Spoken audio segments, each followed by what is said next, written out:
ਵੀ ਪ੍ਰਸ਼ਾਦੇ ਦਾ ਲੰਗਰ ਹੁੰਦਾ, ਰਾਸ਼ਨ ਦਾ ਲੰਗਰ ਹੁੰਦਾ, ਪਰ ਇੱਥੇ ਹੁਣ ਪੋਦ ਦਾ ਵੀ ਲੰਗਰ ਲੱਗਾ ਹੋਇਆ।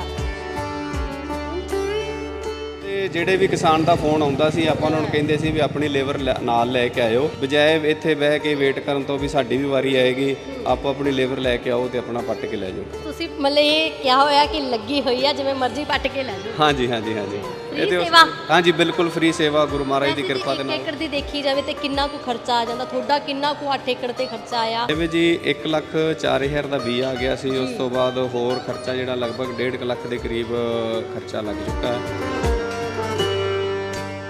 आज के टाइम में जो किसानों की फसल खराब हुई है, उस टाइम में ये सेवा करना बहुत बड़ी बात है। दूर दुराडिया तो किसान पहुंच रहे ने ते जीरी लैण लई, पौध लैण लई, तां उत्थे ही उन्हां दा सारा ही खाण पीण दा प्रबंध भी कीता जा रहा तां जो वो आके इत्थे भुखे प्यासे ना रहण, इत्थे आके लंगर भी छक सकण।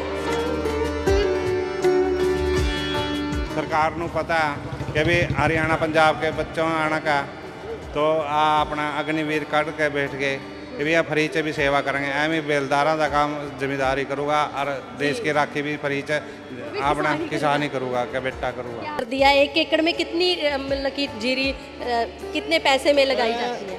जो पहले की मैं बात करूं, फ्लड आने से पहले जिसका 1000 रुपये मान लो रेट था अगर मरले का, वो डबल हो गया। अब फ्लड आने के बाद उन्होंने डबल कर दिया। ਅਸੀਂ 8 ਏਕੜ ਦੇ ਵਿੱਚ ਲਗਾਈ ਸੀ, ਲਗਭਗ 26 ਕੁਇੰਟਲ ਬੀਜ ਬੀਜਿਆ ਸੀ। 26 ਕੁਇੰਟਲ ਜਦੋਂ ਮੰਨ ਲਓ ਆਪਣਾ ਬੀਜ ਦੇ ਹਿਸਾਬ ਨਾਲ ਕੈਲਕੂਲੇਸ਼ਨ ਕਰੀਏ ਤੇ ਲਗਭਗ 1000 ਏਕੜ ਦੇ ਕਰੀਬ ਦੀ ਹੋ ਸਕਦੀ ਹੈ। ਸ਼ਾਹਬਾਦ ਦੇ ਜਿਹੜੇ ਇਲਾਕਿਆਂ ਦੇ ਵਿੱਚ ਫਸਲ ਖਰਾਬ ਹੋਈ ਹੈ, ਕਿੰਨੀ ਵਾਰ ਪਹਿਲਾਂ ਤਾਂ ਜਾਣਨਾ ਚਾਹਾਂਗੇ ਫਸਲ ਲਾਈ ਸੀ? पहला 2 बारी लगती है, आ तीसरी बारी तैयारी सी जी। तो रात नूं बाबा जी नूं फोन किया भी सवेरे पनीरी पट्टन आवांगे जी। तो रात नूं सवेरे उठ के वेख्या तो घग्गर दा पानी चढ़िया है। ओके, फिर घग्गर दा पानी चढ़िया? हाँ जी। मैं कि जी सिख कौम है ना, इनू परमात्मा ने ऐसा मार्शल कौम बनाया, ऐसा इनू नरम दिल दिता है, ऐसा बाबा नानक जी ने भी रजतपन जेडे उन्होंने वरते हुए ने लंगर के वास्ते, उसकी बरकत ही ऐसी है कि ये लंगर छकाए बिना रह नहीं सकता। तो इत्थे ते साडे कोल दूर दुराडे तो RSN लंगर अपना प्यो दा लंगर लैन वास्ते समय बहुत हो चुका हैगा, क्योंकि जीरी लाउण दा जिहड़ा समा सी किते ना किते वो लंघ गया। तुहानूं लगदा कि हुण जे पौध दित्ती जाऊगी तां जीरी हो जाऊगी, सफल होਊਗਾ ਇਹ ਐਵੇਂ ਆ ਜੀ, ਇਹ ਜਿਹੜੀ ਵੈਰਾਈਟੀ ਆ PR 126 ਵੈਰਾਈਟੀ ਆ, ਜਿਹੜੀ 90 ਦਿਨ ਦੀ ਵੈਰਾਈਟੀ ਆ, ਇਹ ਜੇ ਮੰਨ ਲਓ ਅੱਜ 2-4 ਦਿਨਾਂ ਦੇ ਵਿੱਚ ਆਪਾਂ ਰੋਪਾਈ ਕਰ ਦਿੰਨੇ ਆ ਤੇ ਅੱਧ ਨਵੰਬਰ ਤੱਕ ਪੱਕ ਜੇਗੀ। ਲੇਟ ਵੈਰਾਈਟੀ ਇਹ ਲਾਉਣ ਦੀ ਵੀ? ਹਾਂ, ਲੇਟ ਲਾ ਸਕਦੇ ਆ ਆਪਾਂ। ਸਭ ਤੋਂ ਵੱਡੀ ਗੱਲ ਇਹ ਸ਼ਾਰਟ ਟਰਮ ਵੈਰਾਈਟੀ ਆ ਜੀ, 90 ਦਿਨਾਂ ਦੀ ਆ। अगर 1800 रुपए मरले दे नाल आपां ਇਹ 8 किल्लियां ਨੂੰ ਆਪਾਂ ਕਿਤੇ ਉਹਨੂੰ ਤੋਲਨੇ ਆ ਨਾ, ਮੇਨੇ ਆ ਨਾ, ਤੇ ਮੇਰੇ ਵੀਰ ਇਹ 17 ਲੱਖ ਰੁਪਏ ਦੀ ਪਿਓਦ ਬਣਦੀ ਹੈ ਜਿਹੜੀ ਅੱਜ ਲੰਗਰ ਚੱਲਦਾ ਪਿਆ। ਸਤਿ ਸ਼੍ਰੀ ਅਕਾਲ ਦਰਸ਼ਕੋ, ਤੁਸੀਂ ਦੇਖ ਰਹੇ ਹੋ ਰੋਜ਼ਾਨਾ ਸਪੋਕਸਮੈਨ TV ਤੇ ਮੈਂ ਹਰਜੀਤ ਕੌਰ। ਅੱਜ ਅਸੀਂ ਕਰਨਾਲ ਡਿਸਟ੍ਰਿਕਟ ਪਿੰਡ ਦਰੜ ਪਹੁੰਚੇ ਹੋਏ ਹਾਂ। ਪਹਿਲਾਂ ਤਾਂ ਤੁਸੀਂ ਦੇਖ ਸਕਦੇ ਹੋ ਅਸੀਂ ਸੜਕ ਤੇ ਖੜੇ ਹੋਏ ਹਾਂ, ਜਿੱਥੇ ਤੁਹਾਨੂੰ ਗੱਡੀਆਂ ਦੀ ਲਾਈਨ ਦਿਖ ਰਹੀ ਹੋਏਗੀ। ਪੰਜਾਬ ਹਰਿਆਣੇ ਤੇ ਜਿੱਥੇ ਹੜ੍ਹਾਂ ਦੀ ਮਾਰ ਪਈ ਤਾਂ ਤੁਸੀਂ ਦੇਖਿਆ ਕਿ ਕਿਸਾਨਾਂ ਨੇ, ਆਪ ਮੁਹਾਰੇ ਲੋਕਾਂ ਨੇ ਹੜ੍ਹਾਂ ਦੇ ਤਰੀਕੇ ਨਾਲ ਹੀ ਲੰਗਰਾਂ ਨੂੰ ਵੀ ਹੜ੍ਹਾਂ ਦੇ ਵਾਂਗੂ ਵਰਤਾ ਦਿੱਤਾ। ਜਿੱਥੇ ਉਹਨਾਂ ਨੇ ਸੁੱਕੇ ਰਾਸ਼ਨ ਵੰਡੇ, ਪ੍ਰਸ਼ਾਦੇ ਪਾਣੀ ਦੇ ਲੰਗਰ ਲਾਏ, ਪਿੰਡਾਂ ਤੱਕ ਰਾਸ਼ਨ ਪਹੁੰਚਾਇਆ। ਉੱਥੇ ਹੀ ਹੁਣ ਗੱਲ ਕਰਦੇ ਹਾਂ ਕਿ ਜਿਹੜੀ ਕਿਸਾਨਾਂ ਦੀ ਫਸਲ ਵੀ ਖਰਾਬ ਹੋ ਗਈ। ਜਿੱਥੇ ਘਰ ਡੁੱਬੇ ਉੱਥੇ ਕਿਸਾਨਾਂ ਦੇ ਖੇਤ ਵੀ ਡੁੱਬੇ ਤੇ ਫਸਲਾਂ ਵੀ ਖਰਾਬ ਹੋ ਗਈਆਂ। ਪਰ ਹੁਣ ਕਿਸਾਨਾਂ ਨੇ ਆਪ ਮੁਹਾਰੇ ਜੀਰੀ ਦੀ ਪੌਧ ਲਾਉਣੀ ਵੀ ਸ਼ੁਰੂ ਕਰ ਦਿੱਤੀ, ਉਹਦੇ ਵੀ ਲੰਗਰ ਲਾਉਣੇ ਸ਼ੁਰੂ ਕਰ ਦਿੱਤੇ। ਹਰ ਪਾਸੇ ਤੁਸੀਂ ਦੇਖ ਸਕਦੇ ਹੋ ਵੀ ਵਿਲੱਖਣਤਾ ਦੇ ਲੰਗਰ ਚੱਲ ਰਹੇ ਨੇ, ਕਿਉਂਕਿ ਅਸੀਂ ਦੇਖਿਆ ਵੀ ਪ੍ਰਸ਼ਾਦੇ ਦਾ ਲੰਗਰ ਹੁੰਦਾ, ਰਾਸ਼ਨ ਦਾ ਲੰਗਰ ਹੁੰਦਾ, ਪਰ ਇੱਥੇ ਹੁਣ ਪੌਧ ਦਾ ਵੀ ਲੰਗਰ ਲੱਗਾ ਹੋਇਆ। ਹਰ ਇੱਕ ਜ਼ਿਲ੍ਹਿਆਂ ਦੇ ਵਿੱਚੋਂ ਤੁਸੀਂ ਦੇਖ ਸਕਦੇ ਹੋ ਪੌਧ ਲੈਣ। ਪਹਿਲਾਂ ਤਾਂ ਤੁਹਾਨੂੰ ਦਿਖਾਉਣੇ ਆ, ਤਾਂ ਫਿਰ ਗੱਲਬਾਤ ਵੀ ਕਰਾਂਗੇ। ਭਾਰਤੀ ਕਿਸਾਨ ਯੂਨੀਅਨ ਸਰ ਛੋਟੂ ਰਾਮ ਜਿੱਥੇ ਗੱਲ ਕਰਦੇ, ਉਹਨਾਂ ਦੇ ਕਾਰਿਆਕਰਤਾ ਦੇ ਜਿਹੜੇ ਮੈਂਬਰ ਹੈਗੇ, ਉਹਨਾਂ ਨੇ ਖਾਸ ਤੌਰ ਤੇ 8 ਏਕੜ ਪੌਧ ਆ ਜਿਹੜੀ ਉਹ ਕਿਸਾਨਾਂ ਦੇ ਲਈ ਬੀਜੀ, ਜਿਨ੍ਹਾਂ ਦੀਆਂ ਫਸਲਾਂ ਦੋਹਰੀ ਤੀਰੀ ਵਾਰ ਖਰਾਬ ਹੋ ਗਈਆਂ। ਇੱਥੋਂ ਤੱਕ ਕਿ ਇੰਨਾ ਭਾਰੀ ਨੁਕਸਾਨ ਕਿਸਾਨਾਂ ਦਾ ਹੋਇਆ। 2 ਵਾਰ ਜੀਰੀ ਲਾਈ, 3 ਵਾਰ ਜੀਰੀ ਲਾਈ, ਪਰ ਉਹ ਫਸਲ ਤਬਾਹ ਕਰ ਦਿੱਤੀ ਹੜ੍ਹਾਂ ਨੇ। ਦੇਖੋ ਕਿੰਨੀ ਲੇਬਰ ਲੱਗੀ ਹੋਈ ਹੈ ਇੱਥੇ, ਔਰ ਪੌਧ ਆ ਜਿਹੜੀ ਆਪ ਮੁਹਾਰੇ ਕਿਸਾਨ ਇੱਥੇ ਲੈਣ ਲਈ ਪਹੁੰਚੇ ਨੇ। ਇੱਥੋਂ ਤੱਕ ਕਿ ਸੋਨੀਪਤ ਤੋਂ, ਅੰਬਾਲਾ ਤੋਂ, ਸ਼ਾਹਬਾਦ ਤੋਂ ਜਿੱਥੇ ਜ਼ਿਆਦਾ ਮਾਰ ਪਈ ਹੜ੍ਹਾਂ ਦੀ, ਉੱਥੋਂ ਕਿਸਾਨਾਂ ਨੇ ਆ ਕੇ ਇੱਥੋਂ ਪੋਦ ਲੈ ਕੇ ਜਾਣ ਦੀ ਜਿਹੜੀ ਪੂਰੀ ਤੁਸੀਂ ਦੇਖ ਸਕਦੇ ਹੋ ਪ੍ਰਕਿਰਿਆ ਉਹ ਚੱਲ ਰਹੀ ਹੈ, ਕੀਤੀ ਜਾ ਰਹੀ ਹੈ ਪ੍ਰਕਿਰਿਆ। ਸੋ ਗੱਲਬਾਤ ਵੀ ਕਰਾਂਗੇ ਜਿਨ੍ਹਾਂ ਦੇ ਵੱਲੋਂ ਲਗਾਈ ਗਈ ਹੈਗੀ ਆ। ਪਰ ਉਸ ਤੋਂ ਪਹਿਲਾਂ ਤੁਸੀਂ ਦੇਖੋ ਕਿ ਕਿੰਨੇ ਵੱਡੇ ਇੱਕ ਕਹਿ ਸਕਦੇ ਲੋਕ ਆਪ ਮੁਹਾਰੇ ਲੇਬਰ ਲਾ ਕੇ ਇੱਥੇ ਜੀਰੀ ਲੈਣ ਲਈ ਪਹੁੰਚੇ ਨੇ। ਇੱਧਰ ਕਿਸਾਨ ਵੀ ਤੁਸੀਂ ਦੇਖ ਸਕਦੇ ਹੋ, ਇੱਧਰ ਨੰਬਰ ਵੀ ਲਿਖਾ ਰਹੇ ਨੇ, ਆ ਕੇ ਗੱਲਬਾਤ ਵੀ ਕਰ ਰਹੇ ਨੇ, ਨਾਲ ਡਾਟਾ ਵੀ ਰੱਖਿਆ ਜਾ ਰਿਹਾ। ਸੋ ਸਾਡੇ ਨਾਲ ਦਿਲਬਾਗ ਸਿੰਘ ਜੀ ਮੌਜੂਦ ਆ ਜਿਹੜੇ ਕਾਰਿਆਕਰਤਾ ਹੈ ਭਾਰਤੀ ਕਿਸਾਨ ਯੂਨੀਅਨ ਸਰ ਛੋਟੂ ਰਾਮ ਜੀ ਦੇ। ਵੀ ਜੀ ਸਤਿ ਸ਼੍ਰੀ ਅਕਾਲ। ਸਤਿ ਸ਼੍ਰੀ ਅਕਾਲ ਜੀ। ਅਸੀਂ ਪਹਿਲਾਂ ਇਹੀ ਜਾਣਨਾ ਚਾਹੁੰਦੇ ਕਿੰਨੇ ਏਕੜ ਤੁਸੀਂ ਜਿਹੜੀ ਜੀਰੀ ਦੀ ਪੌਦ ਹੈ ਉਹ ਕਿਸਾਨਾਂ ਦੇ ਲਈ ਲਾਈ? ਅਸੀਂ 8 ਏਕੜ ਦੇ ਵਿੱਚ ਲਗਾਈ ਸੀ, ਲਗਭਗ 26 ਕੁਇੰਟਲ ਬੀਜ ਬੀਜਿਆ ਸੀ। 26 ਕੁਇੰਟਲ ਜਦੋਂ ਮੰਨ ਲਓ ਆਪਣਾ ਬੀਜ ਦੇ ਹਿਸਾਬ ਨਾਲ ਕੈਲਕੂਲੇਸ਼ਨ ਕਰੀਏ ਤੇ ਲਗਭਗ 1000 ਏਕੜ ਦੇ ਕਰੀਬ ਦੀ ਹੋ ਸਕਦੀ ਹੈ। ਬਾਕੀ ਡਿਪੈਂਡ ਰਹਿੰਦਾ ਵੀ ਕਿਵੇਂ ਦੀ ਤੁਹਾਡਾ ਕਿੱਥੋਂ ਜਰਮੀਨੇਸ਼ਨ। ਕਿਸਾਨ ਲੈਣ ਆ ਰਹੇ ਨੇ ਫਿਰ ਇਹ ਜੀ ਆਪਣੇ ਕੁਰੂਕਸ਼ੇਤਰ, ਅੰਬਾਲਾ ਜਿਹੜੇ ਏਰੀਏ ਹੜ੍ਹ ਪ੍ਰਭਾਵਿਤ ਨੇ, ਇਧਰੋਂ ਸੋਨੀਪਤ ਏਰੀਏ ਤੋਂ, ਗਨੌਰ ਏਰੀਏ ਤੋਂ ਵੀ ਆਏ ਹੋਏ ਆ ਕਈ ਕਿਸਾਨ ਜੀ। ਜੀ ਮਤਲਬ ਕਿ ਇਹ ਕਿਵੇਂ ਦੀ ਸੇਵਾ ਹੈਗੀ ਆ? ਅਸੀਂ ਅਕਸਰ ਦੇਖਦੇ ਹਾਂ ਕਿ ਕੋਈ ਕਿਸੇ ਦੇ ਲਈ ਤਾਂ ਥੋੜੀ ਜਿਹੀ ਜੀਰੀ ਵੀ ਨਹੀਂ ਦਿੰਦਾ ਹੈਗਾ, ਔਰ ਤੁਸੀਂ 8 ਏਕੜ ਜਿਹੜੀ ਉਹ ਪੂਰੀ ਪੌਦ ਤਿਆਰ ਕਰ ਦਿੱਤੀ ਹੈਗੀ ਆ। ਐਵੇਂ ਹੈ ਜੀ, ਜਦੋਂ ਹੜ੍ਹ ਆਏ ਸੀ ਨਾ, ਆਪਾਂ ਲੈ ਕੇ ਗਏ ਸੀ ਜਾਲ ਵਗੈਰਾ ਤੇ ਹੋਰ ਰਾਸ਼ਨ ਵਗੈਰਾ। ਉਸ ਏਰੀਏ ਜਾ ਕੇ ਦੇਖਿਆ ਵੀ ਹੋਰ ਜਿਹੜੀਆਂ ਮੰਨ ਲਓ ਸ਼ਹਿਰ ਦੀਆਂ ਸੰਸਥਾਵਾਂ ਨੇ ਉਹ ਇਹੋ ਜਿਹਾ ਰਾਸ਼ਨ ਵਗੈਰਾ ਸਾਰਾ ਕੁਝ ਸਪਲਾਈ ਕਰ ਰਹੇ ਸਨ। ਆਪਾਂ ਸੋਚਿਆ ਵੀ ਇੱਥੇ ਜਿਨ੍ਹਾਂ ਦੀ ਹੁਣ ਫਸਲ ਖਰਾਬ ਹੋ ਗਈ ਏ ਉਹਨਾਂ ਵਾਸਤੇ ਕਿਉਂ ਨਾ ਆਪਾਂ ਨਰਸਰੀ ਬੀਜ ਦਈਏ, ਕਿਉਂਕਿ ਉਹਨਾਂ ਦੁਬਾਰਾ ਜਿਹੜੀ ਏ ਰੁਪਾਈ ਕਰਨੀ ਏ, ਕਿਉਂਕਿ ਖਾਲੀ ਖੇਤ ਤੇ ਰੱਖ ਨਹੀਂ ਸਕਦੇ। ਇਸ ਕਰਕੇ ਫਿਰ ਅਸੀਂ ਉਸ ਦਿਨ ਫਿਰ ਪ੍ਰਣ ਕੀਤਾ ਵੀ ਆਪਾਂ ਪਿੰਡ ਜਾ ਕੇ ਸਾਰੇ ਪਿੰਡ ਨਾਲ ਸਲਾਹ ਕਰਕੇ ਤੇ ਆਪਾਂ ਨਰਸਰੀ ਬਿਜਾਈ ਕਰੀਏ। ਸਾਰੇ ਪਿੰਡ ਦੇ ਸਹਿਯੋਗ ਨਾਲ ਪਹਿਲਾਂ ਸਰਵੇ ਕੀਤਾ ਗਿਆ ਤੁਹਾਡੇ ਵੱਲੋਂ ਡਾਟਾ ਵੀ ਰੱਖਿਆ ਜਾ ਰਿਹਾ ਕੌਣ ਹਾਂਜੀ, ਲੈ ਕੇ ਜਾ ਰਿਹਾ, ਹਾਂਜੀ, ਇਹਨਾਂ ਦੇ ਪਿੰਡਾਂ ਦੇ ਵਿੱਚ ਸਪਲਾਈ ਕਰਨੀ ਹੈ? ਐਵੇਂ ਕੋਈ ਸਪੈਸ਼ਲ ਤੇ ਨਹੀਂ ਹੈ ਕੋਈ, ਜਿਹੜਾ ਕੋਈ ਜਿਵੇਂ ਆਪਾਂ ਨੂੰ ਫੋਨ ਨੰਬਰ ਦਿੱਤੇ ਹੋਏ ਸੀ ਫੇਸਬੁੱਕ ਵਗੈਰਾ WhatsApp ਤੇ, ਜਿਹੜੇ ਬੰਦਿਆਂ ਦੇ ਫੋਨ ਆਏ ਫਿਰ ਉਹਨਾਂ ਨੂੰ ਆਪਾਂ ਕਿਹਾ ਵੀ ਇਸ ਤਰੀਕ ਨੂੰ ਆਪਾਂ ਪਟਾਈ ਸ਼ੁਰੂ ਕਰਨੀ ਤੇ ਆ ਜਿਓ। ਤੇ ਇਹ ਜਸਟ ਫਿਰ ਆਪਾਂ ਆਪਣੇ ਰਿਕਾਰਡ ਵਾਸਤੇ ਰੱਖਣਾ ਵੀ ਇੰਨੇ ਕੁ ਪਿੰਡਾਂ ਦੇ ਵਿੱਚ ਇੰਨੇ ਕੁ ਲੋਕਾਂ ਲੈ ਗਏ ਆਪਣੇ ਤੋਂ। ਸਮਾਂ ਬਹੁਤ ਹੋ ਚੁੱਕਾ ਹੈਗਾ ਕਿਉਂਕਿ ਜੀਰੀ ਲਾਉਣ ਦਾ ਜਿਹੜਾ ਸਮਾਂ ਸੀ ਕਿਤੇ ਨਾ ਕਿਤੇ ਉਹ ਲੰਘ ਗਿਆ। ਤੁਹਾਨੂੰ ਲੱਗਦਾ ਕਿ ਹੁਣ ਜੇ ਪੌਦ ਦਿੱਤੀ ਜਾਊਗੀ ਤਾਂ ਜੀਰੀ ਹੋ ਜਾਊਗੀ, ਸਫਲ ਹੋਊਗਾ ਇਹ ਐਵੇਂ ਆ ਜੀ। ਇਹ ਜਿਹੜੀ ਵੈਰਾਈਟੀ ਆ PR 126 ਵੈਰਾਈਟੀ ਆ, ਜਿਹੜੀ 90 ਦਿਨ ਦੀ ਵੈਰਾਈਟੀ ਆ। ਇਹ ਜੇ ਮੰਨ ਲਓ ਅੱਜ 2-4 ਦਿਨਾਂ ਦੇ ਵਿੱਚ ਆਪਾਂ ਰੁਪਾਈ ਕਰ ਦਿੰਨੇ ਆ ਤੇ ਅੱਧ ਨਵੰਬਰ ਤੱਕ ਪੱਕ ਜੇਗੀ। ਲੇਟ ਵੈਰਾਈਟੀ ਇਹ ਲਾਉਣ ਦੀ ਵੀ ਲੇਟ ਲਾ ਸਕਦੇ ਆ ਆਪਾਂ। ਸਭ ਤੋਂ ਵੱਡੀ ਗੱਲ ਇਹ ਸ਼ਾਰਟ ਟਰਮ ਵੈਰਾਈਟੀ ਆ ਜੀ, 90 ਦਿਨਾਂ ਦੀ ਆ, ਤੇ ਇਸ ਕਰਕੇ ਅੱਧ ਨਵੰਬਰ ਤੱਕ ਵੀ ਜੇ ਆਪਣੀ ਪੱਕ ਜਾਂਦੀ ਹੈ ਤੇ ਨਵੰਬਰ ਦੇ ਵਿੱਚ ਕਣਕ ਦੀ ਬਿਜਾਈ ਹੋ ਸਕਦੀ ਹੈ ਜੀ। ਜੀ ਵੈਸੇ ਕਿਹੜੀਆਂ ਜੀਰੀ ਦੀਆਂ ਕਿਸਮਾਂ ਹੁੰਦੀਆਂ? ਅਸੀਂ ਤੇ ਇੱਕ ਹੀ ਬੀਜੀ ਹੈ ਜੀ, PR 126। ਇਹਦਾ ਵੀ ਇੱਕ ਕਾਰਨ ਆ, ਬਾਕੀ 1509 ਵੀ ਸ਼ਾਰਟ ਵੈਰਾਈਟੀ ਆ। ਉਹਦੇ 'ਚ ਆਪਾਂ ਇਸ ਕਰਕੇ ਨਹੀਂ ਬੀਜੀ ਕਿਉਂਕਿ ਜਿਸ ਏਰੀਏ ਦੇ ਵਿੱਚ ਹੜ੍ਹ ਹੁੰਦਾ ਉਹਦੇ 'ਚ ਨਾ ਇਨਫੈਕਸ਼ਨ ਜ਼ਿਆਦਾ ਹੋ ਜਾਂਦਾ ਹੈ। ਤੇ 1509 ਦੇ ਵਿੱਚ ਇੱਕ ਬਕਾਨੇ ਰੋਗ ਆ ਜਿਹੜਾ ਇਨਫੈਕਸ਼ਨ ਦੀ ਵਜ੍ਹਾ ਨਾਲ ਖਰਾਬ ਹੋ ਜਾਂਦੀ ਹੈ। ਜੀ ਤੇ ਅਸੀਂ ਇਹ ਸੋਚਿਆ ਵੀ ਕਿਉਂ ਨਾ ਉਹਨਾਂ ਨੂੰ ਐਸੀ ਵੈਰਾਈਟੀ ਦਈਏ ਕਿਸਾਨਾਂ ਨੂੰ ਜਿਹੜੇ ਵੀ ਲਾ ਲੈਣ, ਮੁੜ ਕੇ ਬਿਮਾਰੀ ਵਾਲੇ ਉਹਨਾਂ ਨੂੰ ਨਾ ਸੋਚਣਾ ਪਵੇ, ਕਿਉਂਕਿ 1509 ਦੇ ਵਿੱਚ ਬਿਮਾਰੀ ਆ ਜਾਂਦੀ ਹੈ। ਫਿਰ ਸਪਰੇਆਂ ਵਾਲੇ ਬੰਨੇ, ਦਵਾਈਆਂ ਵਾਲੇ ਬੰਨੇ ਪਹਿਲਾਂ ਹੀ ਉਹ ਪੀੜਤ ਨੇ, ਉਸ ਤੋਂ ਬਾਅਦ ਫਿਰ ਹੋਰ ਖਰਚੇ ਵੱਧ ਜਾਣ ਦਵਾਈਆਂ ਦੇ। ਤੇ ਇਸ ਕਰਕੇ ਇਹ ਜਿਹੜੀ ਵੈਰਾਈਟੀ ਤੇ ਖਰਚਾ ਵੀ ਘੱਟ ਆਉਂਦਾ ਤੇ ਸ਼ਾਰਟ ਟਰਮ 'ਚ ਹੀ ਹੋ ਜਾਂਦੀ ਹੈ। ਹਾਂਜੀ। ਇਹ ਕੰਪੈਰੀਟਿਵਲੀ ਮੰਨ ਲਓ ਬਰੀਕ ਵੈਰਾਈਟੀਆਂ ਦੇ ਬਰਾਬਰ ਹੀ ਤਕਰੀਬਨ ਪੱਕ ਜਾਂਦੀ ਹੈ। 1509 ਦੇ ਸੇਮ ਦਿਨ ਲੈਂਦੀ ਹੈ। ਤੇ ਇਹਦਾ ਇਹ ਖਾਸੀਅਤ ਹੈ ਵੀ ਇੱਕ ਸੁਪਰ ਫਾਈਨ ਵੈਰਾਈਟੀ ਆ। ਇਹਨੂੰ ਜਿਹੜੀ ਸਰਕਾਰੀ ਰੇਟ ਤੇ ਵੀ ਆਪਾਂ ਵੇਚ ਸਕਦੇ ਹਾਂ। ਇਹ ਲੇਬਰ ਵੀ ਫਿਰ ਤੁਹਾਡੇ ਵੱਲੋਂ ਲਾਈ ਗਈ ਆ ਜਾਂ ਕਿਸਾਨ ਲੈ ਕੇ ਆ ਰਹੇ ਨੇ? ਨਹੀਂ ਜੀ, ਆਪਾਂ ਤੇ ਜਿਹੜੇ ਵੀ ਕਿਸਾਨ ਦਾ ਫੋਨ ਆਉਂਦਾ ਸੀ ਆਪਾਂ ਉਹਨਾਂ ਨੂੰ ਕਹਿੰਦੇ ਸੀ ਵੀ ਆਪਣੀ ਲੇਬਰ ਨਾਲ ਲੈ ਕੇ ਆਇਓ, ਕਿਉਂਕਿ ਇੱਥੇ ਹੁਣ ਪਿੰਡ ਦੇ ਵਿੱਚ ਇੰਨੀ ਜ਼ਿਆਦਾ ਲੇਬਰ ਹੈ ਨਹੀਂ, ਭਈਏ ਵੀ ਜਿਹੜੇ ਚਲੇ ਗਏ ਆ।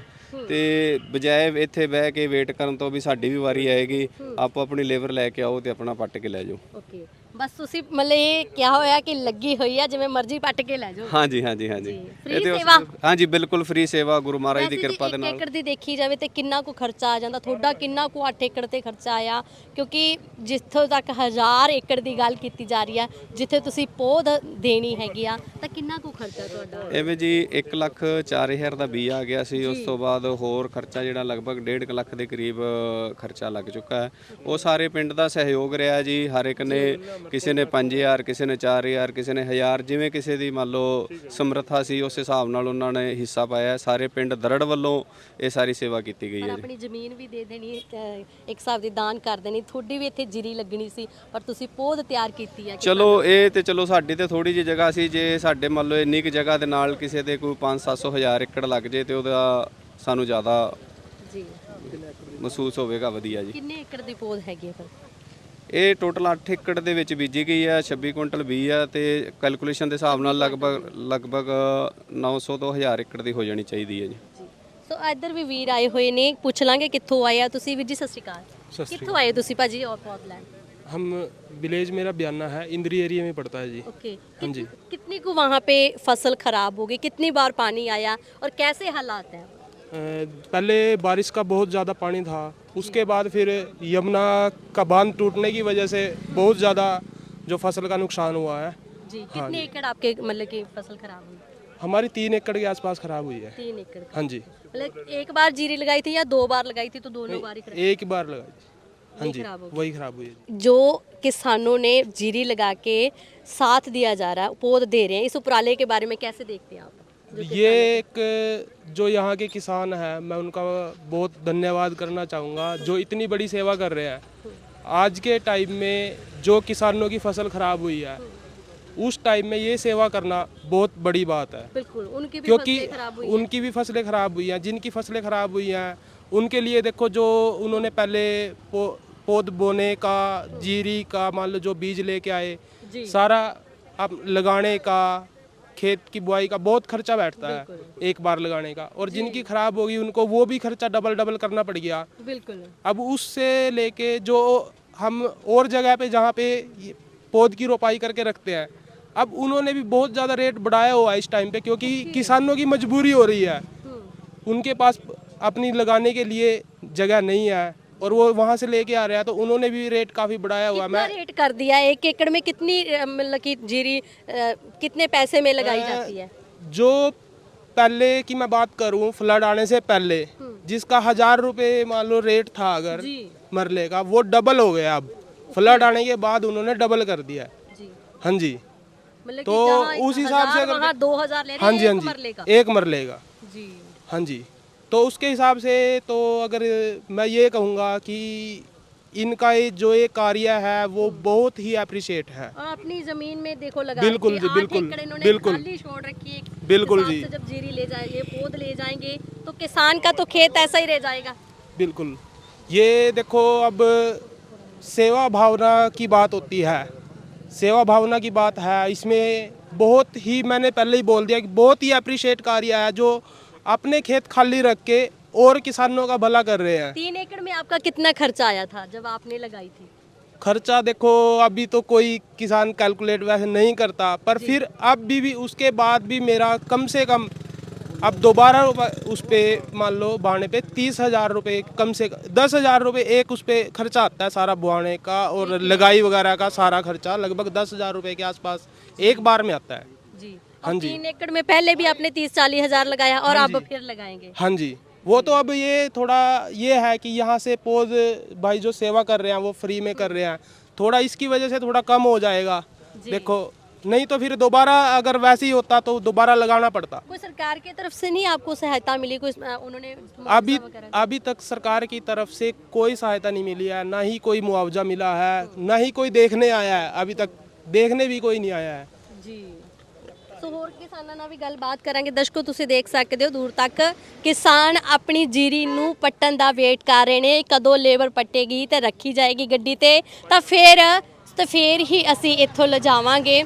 ਔਰ ਕਈ ਪਿੰਡ ਤਾਂ ਜ਼ਿਲ੍ਹਿਆਂ, ਜਿਸ ਤਰ੍ਹਾਂ ਸ਼ਾਹਬਾਦ ਜ਼ਿਲ੍ਹੇ ਦੀ ਅਸੀਂ ਗੱਲ ਕਰਦੇ ਹਾਂ, ਉੱਥੇ ਇੰਨੀ ਮਾਰ ਪਈ ਆ ਕਿ 3 ਵਾਰ ਜੀਰੀ ਖਰਾਬ ਹੋਈ ਆ। ਵੀਰ ਸ਼ਾਹਬਾਦ ਤੋਂ ਵੀ ਆਇਆ ਹੋਇਆ, ਗੱਲਬਾਤ ਜ਼ਰੂਰ ਕਰ ਲਵਾਂਗੇ। ਸਤਿ ਸ਼੍ਰੀ ਅਕਾਲ ਵੀਰ ਜੀ। ਸਤਿ ਸ੍ਰੀ ਅਕਾਲ ਜੀ। ਵੀਰ ਜੀ, ਸ਼ਾਹਬਾਦ ਦੇ ਜਿਹੜੇ ਇਲਾਕਿਆਂ ਦੇ ਵਿੱਚ ਫਸਲ ਖਰਾਬ ਹੋਈ ਹੈ, ਕਿੰਨੀ ਵਾਰ ਪਹਿਲਾਂ ਤਾਂ ਜਾਣਨਾ ਚਾਹਾਂਗੇ ਫਸਲ ਲਾਈ ਸੀ?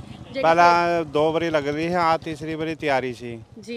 ਤੋ ਰਾਤ ਨੂੰ ਬਾਬਾ ਜੀ ਨੂੰ ਫੋਨ ਕੀਤਾ ਸੀ ਵੀ ਸਵੇਰੀ ਪਨੀਰੀ ਪੱਟਣ ਆਵਾਂਗੇ ਜੀ। ਤੋ ਰਾਤ ਨੂੰ ਸਵੇਰੇ ਉੱਠ ਕੇ ਵੇਖਿਆ ਤਾਂ ਗੱਗਰ ਦਾ ਪਾਣੀ ਚੜਿਆ ਹੈ। ਓਕੇ, ਫੇਰ ਘੱਗਰ ਦਾ ਪਾਣੀ ਚੜਿਆ ਹੋਇਆ। ਹਾਂਜੀ। ਇਹ ਵੀ ਡਰ ਹੈਗਾ ਕਿ ਦੁਬਾਰੇ ਜੇ ਹਾਂਜੀ। ਲਾਈ ਜੀਰੀ ਤਾਂ ਫਸਲ ਖਰਾਬ ਹੋ ਜਾਊਗੀ। ਹਾਂਜੀ। ਫਿਰ ਫਾਇਦਾ ਕੀ ਹੈ ਵੀ ਆਪਾਂ ਔਰ ਦੂਸਰੇ ਜ਼ਮੀਂਦਾਰ ਦਾ ਵੀ ਰਾਹ ਰੋਕੀ ਹੈ ਫਿਰ ਆਪਾਂ ਨੇ ਜਵਾਬ ਦਿੱਤਾ ਹੈ ਬਾਬਾ ਨੂੰ ਜੀ ਕਿ ਵੀ ਦੇਖ ਲਓ 2-4 ਦਿਨ ਚ ਅਗਰ ਪਾਣੀ ਉਤਰਦਾ ਹੈ, ਨਹੀਂ ਤਾਂ ਫਿਰ ਮੁਸ਼ਕਿਲ ਮਤਲਬ ਕਿ ਲੱਗਣੀ ਡਰ ਅਜੇ ਵੀ ਹੈਗਾ ਕਿ ਬਹੁਤ ਜ਼ਿਆਦਾ ਡਰ ਹੈ ਜੀ 4-4 ਫੁੱਟ ਪਾਣੀ ਹੈ ਹੁਣ ਵੀ ਮਤਲਬ ਕਿ ਜਿਸ ਤਰੀਕੇ ਦੇ ਨਾਲ ਹੜ੍ਹ ਬਾਰ-ਬਾਰ ਆ ਰਹੇ ਨੇ ਤਾਂ ਫਸਲ ਤਾਂ ਤਬਾਹ ਹੋਈ, ਅੱਗੇ ਜੀਰੀ ਲਾਉਣ ਦਾ ਵੀ ਕੋਈ ਅਸਾਰ ਨਹੀਂ ਹੈ ਕਿ ਅੱਗੇ ਤੁਸੀਂ ਜੀਰੀ ਲਾ ਵੀ ਪਾਓਗੇ। ਨਹੀਂ ਆ ਹੁਣ ਤਾਂ ਫਸਲ ਹੋਣੀ ਨਹੀਂ ਹੈ ਕਿ ਉਹ ਰੇਤਾ ਵੀ ਆਇਆ ਨਾ 4-4 ਫੁੱਟ ਆ ਗਿਆ ਨੇ ਪਹਿਲਾਂ ਉਹ ਰੇਤਾ ਚੱਕਿਆ ਜਾਏਗਾ ਸਵਾਰੀ ਹੋਏਗੀ ਫਿਰ ਦੁਬਾਰਾ ਸੇ ਨਾ ਨਿਸ਼ਾਨਦੇਹੀ ਹੋਏਗੀ ਕਿ ਉਹ ਪੈੜੀਆਂ ਤੇ ਵੱਟਾ ਹੀ ਨਹੀਂ ਰਹੀ ਵੀ ਕਿਸ ਕੀ ਜ਼ਮੀਨ ਕਿੱਧਰਲੇ ਪਾਸੇ ਹੋ ਗਈ ਹੈ ਨਹੀਂ ਹੁਣ ਤਾਂ ਮੁਸ਼ਕਿਲ ਹੈ 1 ਸਾਲ ਯਾਨੀ ਕਿ 2 ਸਾਲ ਪਿੱਛੇ ਪੈ ਗਿਆ ਜ਼ਮੀਂਦਾਰ ਉਧਰ ਦਾ 2 ਸਾਲ ਪਿੱਛੇ ਪੈ ਗਏ ਹਾਂਜੀ ਤੇ ਇਸ ਫਸਲਾਂ ਦੇ ਨਾਲ ਹੀ ਜ਼ਿਮੀਂਦਾਰ ਦਾ ਘਰ ਚੱਲਦਾ ਸੀ। ਦੇਖੋ ਦੇਣਾ ਤਾਂ ਵਾਹਿਗੁਰੂ ਹੈ ਜੀ ਦੇਣ ਚ ਤਾਂ ਬਰਕਤਾਂ ਪਤਾ ਨਹੀਂ ਉਹਨਾਂ ਚ ਵੀ ਦੇ ਪਹਿਲਾਂ ਵੀ ਸਾਰੇ ਡੇ ਬਜ਼ੁਰਗਾਂ ਨੇ ਅੱਡ ਤੋੜ ਕਮਾਈ ਕੀਤੀ ਆ ਜੀ ਹਾਂਜੀ ਉਹ ਤਾਂ ਵਾਹਿਗੁਰੂ ਦੇ ਉੱਪਰ ਆ ਦੇਖੋ ਜ਼ਿਮੀਂਦਾਰ ਦਾ ਕੰਮ ਹੀ ਏਦਾਂ ਹੈ ਜੀ ਤੇ ਜਿਹੜਾ ਸ਼ਾਹਬਾਦ ਜਿਸ ਤਰ੍ਹਾਂ ਤੁਸੀਂ ਕਹਿੰਦੇ ਘੱਗਰ ਦੀ ਮਾਰ ਹੁੰਦੀ ਹੈ ਜਾਂ ਮਾਰਕੰਡਾ ਚੜ ਕੇ ਆਉਂਦਾ ਉਹਨਾਂ ਦੇ ਬੰਨ ਨਹੀਂ ਚੰਗੀ ਤਰ੍ਹਾਂ ਬੰਨੇ ਜਾਂਦੇ ਕਿਉਂ ਪਾਣੀ ਬਾਰ-ਬਾਰ ਪਿੰਡਾਂ ਦੇ ਵਿੱਚ ਮਾਰ देखो जी ये तो ना कागजों से सफाई होती है अगर हमारा प्रशासन जागरूक होए सरकार जागरूक होए आए साल सफाइयाँ होए पेट्रोलिंग होए एक को देखो ना भर्तियाँ नहीं निकल रही बेलदार के है ही नहीं भर्ती सुपरवाइजर हैं वो खाली ऑफिसर से बैठे रहते हैं बेलदार घूमते ही नहीं जी हाँ जी अब खुद हूँ तो ना जमींदार ही बेलदार बनया पाया जी जी बेलदार की तरह की ड्यूटी बन भी जमींदार किसान ही बनने। हाँ जी ठीक है, सब कुछ वही कर रहा है जी सरकार ਨੂੰ ਨਾ यानी कि कहने का हो गया भी ਹੁਣ ਜ਼ਿੰਮੇਦਾਰੀ ਸੰਭੂਗਾ ਨਦੀਆਂ ਨੂੰ ਵੀ ਜਿਵੇਂ ਆਪਣਾ ਜਾਂ ਕੀ ਕਹਿੰਦੇ ਉਹ ਆਪਣਾ ਫੌਜ ਚ ਕੱਢਿਆ ਜੀ ਸਰਕਾਰ ਨੂੰ ਪਤਾ ਕਿ ਵੀ हरियाणा पंजाब के बच्चों आना का तो आ अपना अग्निवीर ਕੱਢ ਕੇ बैठ गए कि भी फ्री च भी सेवा करेंगे एवं बेलदारा का काम जिम्मेदारी करूँगा और देश की राखी भी फ्री च अपना किसान ही करूँगा कि बेटा करूँगा ਕਿਆ ਬਾਤ ਹੈ ਸੋ ਬਹੁਤ ਵੱਡੀ ਗੱਲ ਜਿਹੜੀ ਕਿ ਵੀਰ ਨੇ ਬੋਲ ਦਿੱਤੀ ਤਾਂ ਪਹੁੰਚ ਸੋ ਗੱਲਬਾਤ ਵੀ ਕਰ ਲਾਂਗੇ ਬਾਪੂ ਜੀ ਤੁਸੀਂ ਵੀ ਲੈਣ ਹੀ ਆਏ ਹੋ ਨਹੀਂ ਇਹ ਹੈ ਪਿੰਡ ਦੀਆਂ ਅੱਛਾ ਇਸੇ ਪਿੰਡ ਦੇ ਸਹਾਇਤਾ ਨਾਲ ਸਹਾਇਤਾ ਕਰ ਰਹੇ ਹੋ ਤੁਸੀਂ ਵੀ ਲੈਣ ਆਏ ਹੋ ਨਹੀਂ ਜੀ ਇਹ ਪਿੰਡ ਦੇ ਲੋਕ ਵੀ ਦੇਖੋ ਕਿੰਨਾ ਸਹਿਯੋਗ ਕਰ ਰਹੇ ਨੇ ਆ ਕੇ ਜਿਹੜੀ ਇਹ ਪੌਦ ਆ ਉਹ ਪਟਵਾ ਰਹੇ ਨੇ ਸੋ ਗੱਲਬਾਤ ਉਧਰ ਕਿਸਾਨ ਜਿਹੜੇ ਹੋਰ ਹੈਗੇ ਉਹ ਵੀ ਉਹਨਾਂ ਨਾਲ ਵੀ ਕਰ ਲਵਾਂਗੇ ਔਰ ਪੌਦ ਤੁਸੀਂ ਦੇਖ ਸਕਦੇ ਹੋ ਕਿਸ ਤਰੀਕੇ ਦੇ ਨਾਲ ਲੇਬਰ ਦੇ ਵੱਲੋਂ ਪੱਟੀ ਜਾ ਰਹੀ ਹੈ ਤਾਂ ਜੋ ਕਿਸਾਨਾਂ ਨੂੰ ਮੁਹੱਈਆ ਕਰਵਾਈ ਜਾਵੇ ਤੇ ਕਿਸਾਨ ਇੱਥੋਂ ਆਪਣੀ ਪੌਦ ਲੈ ਕੇ ਪਿੰਡਾਂ ਤੱਕ ਜਿਹੜਾ ਕੀ ਆਪਣੀ ਫਸਲ ਦੁਬਾਰਾ ਬੋਣਗੇ ਔਰ ਇਹ ਜਿਹੜਾ ਬੀ ਦੱਸਿਆ ਜਾ ਰਿਹਾ ਸ਼ਾਰਟ ਟਰਮ ਦਾ ਬੀ ਹੈ ਔਰ ਇਹ ਜਿਸ ਹਿਸਾਬ ਦੇ ਨਾਲ ਜੀਰੀ ਲੱਗੀ ਹੋਈ ਹੈ ਉਸੇ ਹੀ ਮੁਕਾਬਲੇ ਇਹ ਹੋਊਗੀ ਸੋ ਇਧਰ ਤੁਸੀਂ ਦੇਖ ਸਕਦੇ ਹੋ ਗੱਡੀਆਂ ਲੱਗੀਆਂ ਹੋਈਆਂ ਆ ਔਰ ਪੌਦ ਜਿਹੜੀ ਲੈ ਕੇ ਇੱਥੋਂ ਜਾਣ ਦੀ ਤਿਆਰੀ ਹੈਗੀ ਆ इधर किसान है ਜਿਹੜੇ ਇਹਨਾਂ ਨਾਲ ਵੀ ਗੱਲ ਕਰ लेंगे अंकल आप भी लेना आए हैं पौध सोशल मीडिया नहीं थी कहाँ से आए हैं जी आप नबियाबाद से जी नबियाबाद से कितना को आपकी फसल का नुकसान हुआ वहाँ पे बहुत नुकसान हुआ जी जी 8-10 किले मर गए जी 8-10 किले मर गए हाँ जी एक बार लगाई थी या 2 बार लगाई थी एक पार लगाई थी ओके और रेत वगैरह भी आ गई है खेतों में रेत भी है मिट्टी भी है जी मिट्टी भी आई है तो वो उठवाई पहले नहीं बस वो जो रेत है वो लगने की नहीं जिसमें मिट्टी है थोड़ी सी सही है वही लगेगी जी वही लगेगी कितने एकड़ की आप लेने आए हैं जीरी 3 एकड़ की 3 एकड़ की 10 एकड़ मर गई है लेकिन 3 एकड़ की लेने आए हाँ हैं जी जी बाकी जो 8-7 एकड़ है वो ऐसे ही रहेगी कुछ बच रही थोड़ी बहुत ही बाकी दब रही बाकी दब रही हाँ है जी ये कैसी मार पड़ी है किसानों पे बस ये तो जी ऊपर लगी मर्जी है जी ये पानी जब ऊपर से ज़्यादा आवेगा तो फिर ये सारे में नुकसान हो रहा हिंदुस्तान का जी वहाँ कितने किसानों की फसलों का नुकसान हुआ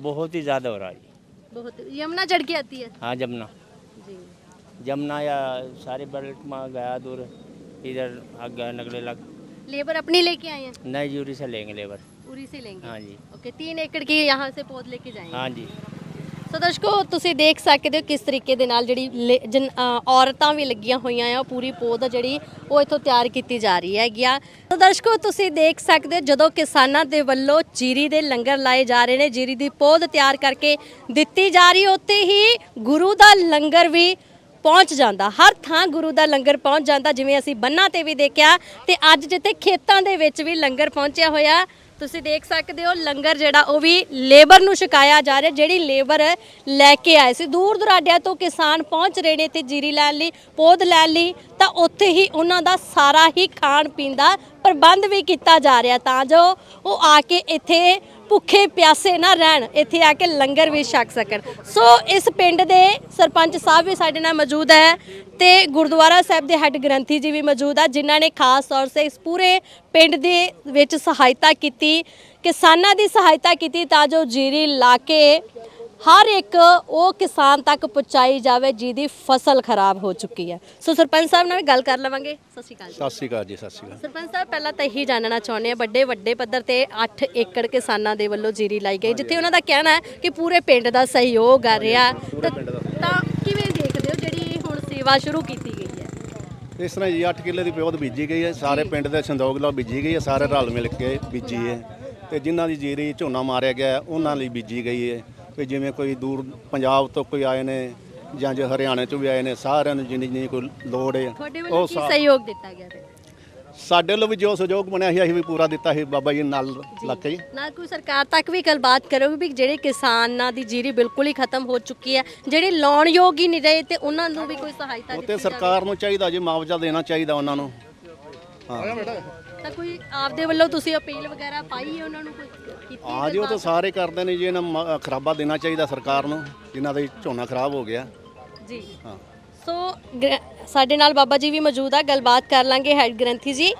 ਸੋ ਬਾਬਾ ਜੀ, ਜਿੱਥੇ ਅਸੀਂ ਦੇਖ ਰਹੇ ਹਾਂ ਕਿ ਜੀਰੀ ਦੀ ਪੋਧ ਦਾ ਲੰਗਰ ਲਾਇਆ, ਉੱਥੇ ਹੀ ਗੁਰੂ ਦੇ ਲੰਗਰ ਦੀ ਵੀ ਪੂਰੀ ਕਹਿ ਸਕਦੇ ਆ ਜਿਹੜੀ ਇੱਥੇ ਵਿਵਸਥਾ ਕੀਤੀ ਗਈ। ਇਹਦਾ ਮੇਰੇ ਵੀਰ, ਤੁਸੀਂ ਕਿਸਾਨੀ ਅੰਦੋਲਨ ਦੇ ਵਿੱਚ ਵੀ ਸਵਾ ਸਾਲ ਲਗਾਤਾਰ ਤੁਸੀਂ ਵਿਚਰੇ ਹੋ। ਦਿੱਲੀ ਦੇ ਬਾਰਡਰਾਂ ਦੀ ਗੱਲ ਹੈ ਜਾਂ ਕਰਨਾਲ ਦੀ ਗੱਲ ਹੈ, ਤੋੜ ਤੁਸੀਂ ਵਿਚਰੇ ਹੋ।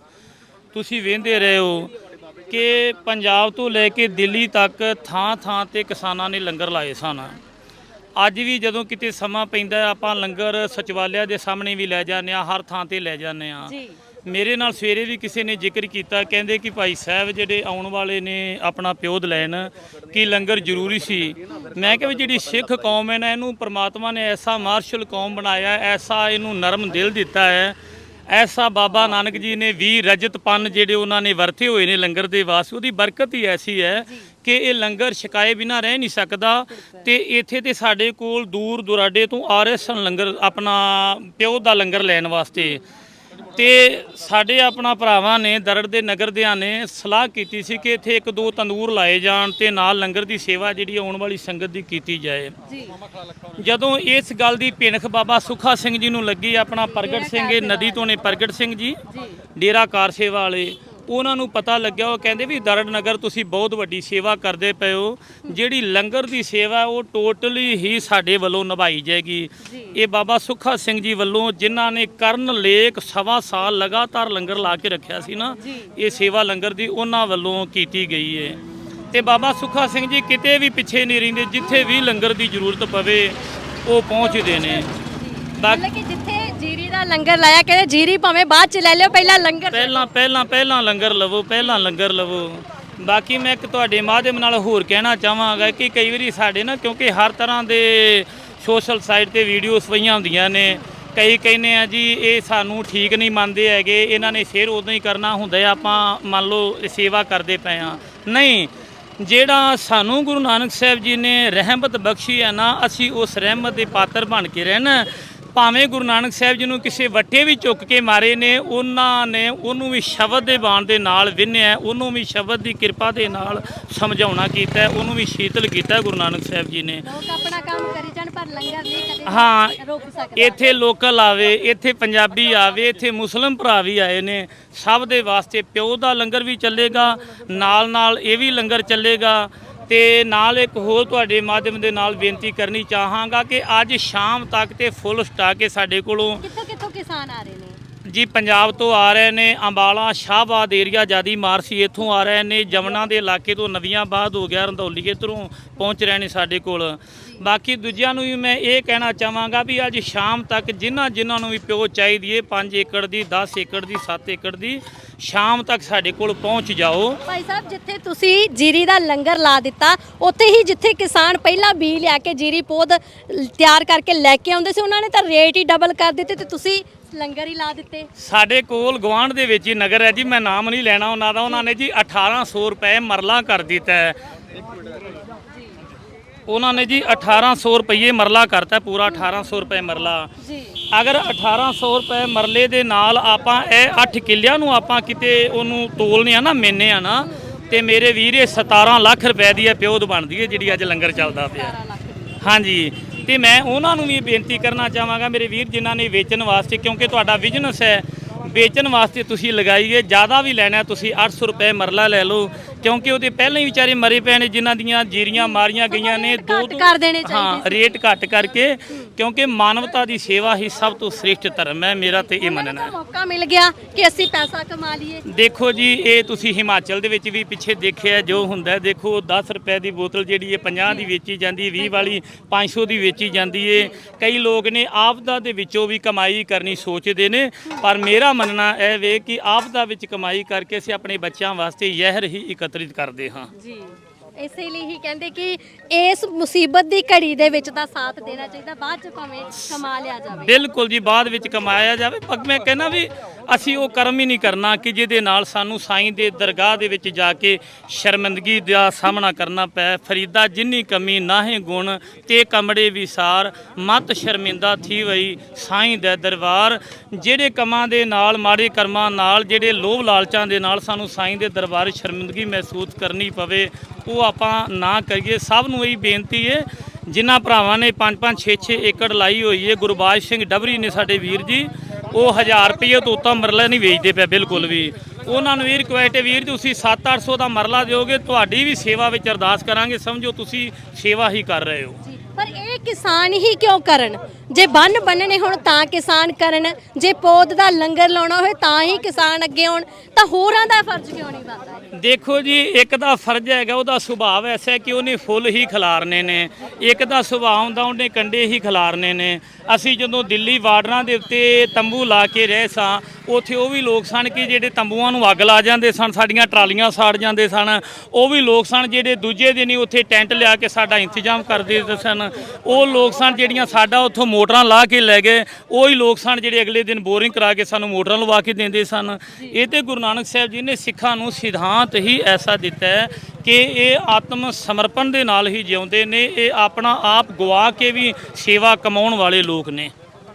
ਬਹੁਤ ਧੰਨਵਾਦ ਜੀ। ਸੋ ਦਰਸ਼ਕੋ, ਤੁਸੀਂ ਦੇਖ ਸਕਦੇ ਹੋ ਵੀ ਜਿੱਥੇ ਲੰਗਰ ਦੀ ਗੱਲ ਕਰਦੇ ਆ, ਵੀ ਜਿਹੜੇ ਵੀ ਪੰਜਾਬ ਹਰਿਆਣਾ ਦੇ ਕਈ ਇਲਾਕਿਆਂ ਦੇ ਵਿੱਚੋਂ ਲੰਗਰ ਪੌਦ ਦਾ ਲੈਣ ਆ ਰਹੇ ਨੇ, ਤਾਂ ਉਹ ਕਹਿੰਦੇ ਕਿ ਪੌਦ ਭਾਵੇਂ ਬਾਅਦ ਚ ਲੈ ਲਿਓ, ਪਰ ਪਹਿਲਾਂ ਲੰਗਰ ਛਕੋ ਜੀ। ਤਾਂ ਉਹਨਾਂ ਸਾਰਿਆਂ ਵਾਸਤੇ ਲੰਗਰ ਦੀ ਵਿਵਸਥਾ, ਚਾਹ ਦੀ ਵਿਵਸਥਾ, ਪਾਣੀ ਦੀ ਵਿਵਸਥਾ ਵੀ ਇੱਥੇ ਕੀਤੀ ਗਈ ਆ, ਤਾਂ ਜੋ ਉਹਨਾਂ ਨੂੰ ਕੋਈ ਵੀ ਪਰੇਸ਼ਾਨੀ ਨਾ ਹੋਵੇ। ਪੌਦ ਲੈ ਕੇ ਤੇ ਆਪਣੇ ਖੇਤਾਂ ਤੇ ਜਾ ਕੇ ਲਗਾਉਣ ਤੇ ਆਪਣੀ ਫਸਲ ਨੂੰ ਦੁਬਾਰਾ ਜਿਹੜਾ ਉਹ ਸੁਰਜੀਤ ਕਰ। ਸੋ ਜੁੜੇ ਰਹੋ ਰੋਜ਼ਾਨਾ ਸਪੋਕਸਮੈਨ ਦੇ ਨਾਲ।